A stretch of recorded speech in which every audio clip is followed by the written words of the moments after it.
চলে আসলাম আপনাদের মাঝে আজকে আরও একটা নতুন রেসিপি নিয়ে। তো আজকে আমি রান্না করব গরুর হাড় দিয়ে কাঁঠালের বিচি দিয়ে। আসসালামু আলাইকুম, welcome back to my channel. সবাই কেমন আছেন? আশা করছি সবাই ভালো আছেন, সুস্থ আছেন। আলহামদুলিল্লাহ, আল্লাহর অশেষ রহমতে আমরাও ভালো আছি। গরুর হাড় দিয়ে কাঁঠালের বিচি রান্না ঘরোয়া মশলা দিয়ে। তো এই মজার রেসিপিটা দেখতে হলে পুরো ভিডিও জুড়ে আমার সাথে আপনাদেরকে থাকতে হবে। আপনারা যে যেখান থেকে আমার ভিডিওটি দেখছেন একটা লাইক দিয়ে ভিডিওটি দেখা শুরু করবেন আর ফুল ওয়াচ দিবেন, অনুরোধ রইল। এখানে আমি অনেকগুলা কাঁঠালের বিচি খোসা ছাড়িয়ে রাতের বেলা সবগুলা কাঁঠালের বিচি এভাবে ভিজিয়ে রেখেছি। আমি অনেকগুলা কাঁঠালের বিচি আমার জমে গিয়েছে। এখন আমি সবগুলা ভালোভাবে ছাদ থেকে পরিষ্কার করে নিয়ে আসব। কিছু আমি রেখে দেব ফ্রিজে সিদ্ধ করে। এখানে আমি 1 কেজি নিয়ে নিলাম গরুর হাড়।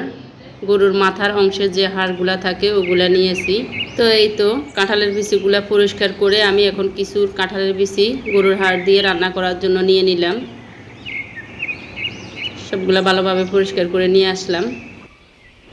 গরুর হাড় দিয়ে কাঁঠালের বিচি রান্না করার জন্য চুলায় একটা পাতিল বসিয়ে দিলাম। তার মধ্যে দিয়ে দিলাম সয়াবিন তেল, একটু বেশিয়ে দিলাম।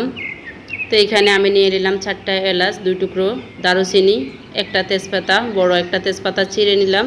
তারপরে লবঙ্গ দিয়ে দিলাম 4টা, 7-8টা দিয়ে দিলাম আমি গোলমরিচ। তো গরম তেলে দিয়ে আমি একটু নেড়ে দিলাম। দিয়ে দিলাম আমি 1 কাপ পেঁয়াজ কুচি। পেঁয়াজ কুচিটা দিয়ে আমি কিছুক্ষণ ভেজে নেব তেলের মধ্যে। পেঁয়াজের মধ্যে এখন আমি অল্প একটু লবণ দিয়ে দিব যাতে পেঁয়াজগুলো তাড়াতাড়ি চপড হয়ে আসে। তা আমি কিছুক্ষণ পেঁয়াজটা ভেজে নিলাম। এখন হচ্ছে আমি বাটা মশলাগুলো দিয়ে দিব। দিয়ে দিচ্ছি আমি রসুন বাটা। আমি রসুন বাটা দিব 3 চা চামচ। দিয়ে দিব আদা বাটা 2 চা চামচ। তো আদা রসুন বাটা দেওয়া হয়ে গেলে আমি কিছুক্ষণ নেড়ে ছেড়ে ভেজে নেব তেলের মধ্যে, কাঁচা গন্ধ চলে যাওয়া পর্যন্ত কিছুক্ষণ ভালোভাবে ভেজে নেব। চুলার আঁচটা কিন্তু মিডিয়ামে আছে। এখন দিয়ে দিচ্ছি হলুদ গুঁড়ো, 1.5 চা চামচ দিব আমি হলুদ গুঁড়ো। দিয়ে দিব মরিচ গুঁড়ো, লাল মরিচের গুঁড়ো দিয়ে দিলাম 1.5 চা চামচ। দিয়ে দিচ্ছি জিরা গুঁড়ো 2 চা চামচ।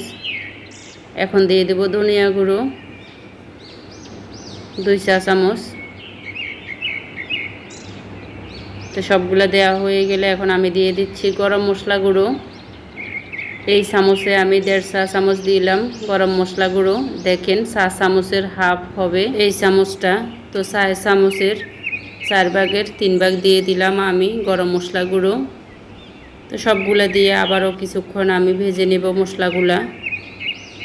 এই যে চুলার আঁচটা কিন্তু মিডিয়ামে আছে, নয়তো মশলাগুলা পুড়ে যাবে। তো এখন আমি পানি দিয়ে দিব। মশলাগুলা ভালোভাবে কষিয়ে নেব পানি দিয়ে।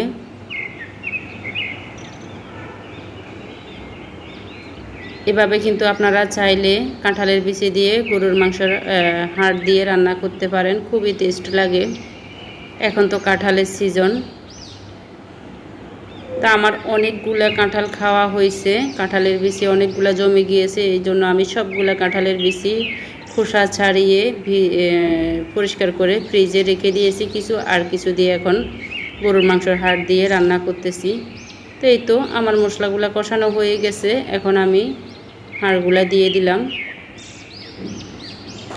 দিয়ে একটু নেড়ে চেড়ে আমি কিছুক্ষণ কষিয়ে নেব। এখন ঢাকা দিয়ে আমি ভালোভাবে কষিয়ে নেব, যেহেতু এগুলা গরুর মাংসের হাড়, কষানো হতে একটু সময় লাগবে। তো আপনাদেরকে একটা কথা বলি, আপনারা অনেকে আমার আইডিতে নতুন আসছেন, অনেকে জানেন, অনেকে হচ্ছে জানেন না। এই তো লবণটা দিয়ে দিলাম আমি, স্বাদ মতো লবণ দিয়ে দিলাম।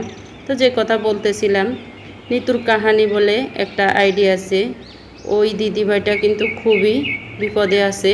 দিদিভাইয়ের হাজব্যান্ড খুবই অসুস্থ। আপনারা যদি পারেন, আর্থিক সহযোগিতা করতে না পারলেও দিদিভাইয়ের আইডিতে গিয়ে দিদিভাইয়ের ভিডিওগুলো একটু দেখে দিয়েন, তাহলে দিদিভাইয়ের একটু উপকার হবে। দিদিভাই হচ্ছে নতুন করে কোনো ভিডিও ভালোভাবে দিতে পারতেছে না, হাজব্যান্ড অসুস্থর কারণে আগের ভিডিওগুলো একটু দেখে দিলে খুব ভালো হয়, দিদিভাইয়ের উপকার হয়। তো আমি কাঁঠালের বিচিগুলো দিয়ে ভালোভাবে উল্টিয়ে পাল্টিয়ে নেড়ে ছেড়ে আবারও ঢাকা দিয়ে কিছুক্ষণ কষিয়ে নিলাম। এই যে এখন আমি ফুটান্ত গরম পানি দিয়ে দিব।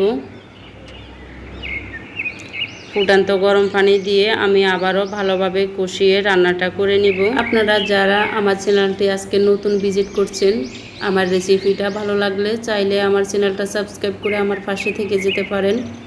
যারা ফেসবুক থেকে দেখছেন চাইলে আমার পেজটি ফলো করে আমার পাশে থেকে যেতে পারেন। এই তো আমি দিয়ে দিলাম কাঁচামরিচ 4টি। আমি আস্ত কাঁচামরিচ দিয়ে দিলাম। অলরেডি যারা ফলো সাবস্ক্রাইব করে দিয়েছেন তাদেরকে অসংখ্য ধন্যবাদ। এতক্ষণ পর্যন্ত কেউ আছেন কি না আমি জানি না, যদি থেকে থাকেন তাহলে অসংখ্য ধন্যবাদ আপনাদেরকে। তো এই তো আমার রান্নাটা হয়ে আসছে। এখন আমি বাজার জিরা গুঁড়ো দিয়ে রান্নাটা নামিয়ে নেব। তা আপনাদেরকে একটা কথা বলি, ভিডিওতে এসে কেউ স্প্যাম কমেন্ট করবেন না। বন্ধু করে দিয়েছি, পাশে আছি, পাশে থাকবেন, এ ধরনের কমেন্টগুলো করবেন না। এগুলা হচ্ছে স্প্যাম কমেন্ট।